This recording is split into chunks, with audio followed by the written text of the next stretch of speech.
আপনার যদি হায়াত থাকে তাহলে আপনি যে কোনো পরিস্থিতিতে থাকেন না কেন আল্লাহ আপনাকে রক্ষা করবে, এটাই বাস্তব।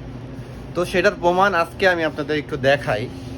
আসলে সৌদির খুবই মানে ভাগ্যটা অনেকটা ভালো, কি বলবো, মানে গাড়িটার এমন একটা অবস্থা হয়ে গেছে, হওয়ার পরও সে এখন পর্যন্ত তার কিচ্ছু হয় নাই।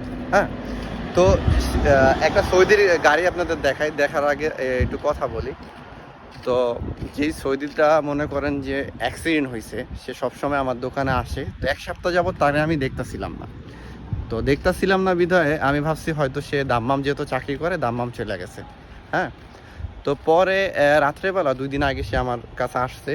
তো আসার পরে সে আমাকে বলতেছে যে দেখো আমার হাতে কিন্তু ব্যান্ডেজ, আমি অ্যাক্সিডেন্ট করছি, তুমি আমার গাড়িটা দেখো নাই। তো গাড়িটা হচ্ছে আমার রুমের সামনেই সে আর কি করে পার্কিং করে রাখছিল, কিন্তু আমি ওইভাবে খেয়াল করি নাই।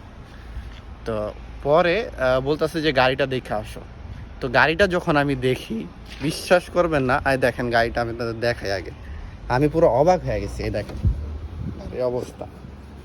হ্যাঁ, এই যে দেখেন গাড়িটা মানে অ্যাক্সিডেন্ট করছে কিছু আছে। এই সাইডটা একটা সাইড পুরো দেখেন গ্লাস গ্লাস একদম সম্পূর্ণ একবার অবস্থা খারাপ। গাড়িটা কিন্তু 24 সালের গাড়ি, আর গাড়িটা দেখেন একদম নতুন, সব কিছু একদম নতুন, দেখেন চকচক করে।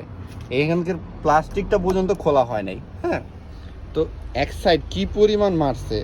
তো তার হচ্ছে গিয়া আমি তারা যখন জিজ্ঞেস করি যে আসলে গাড়িটার যে এ অবস্থা, তো আপনার তো ওই হিসাবে আপনি তো অনেক ভালো আছেন, বলতেছে যে হ্যাঁ আল্লাহ আমাকে বাঁচায় নিছে, তার হাতে সামান্য পরিমাণ শুধু হয়েছে।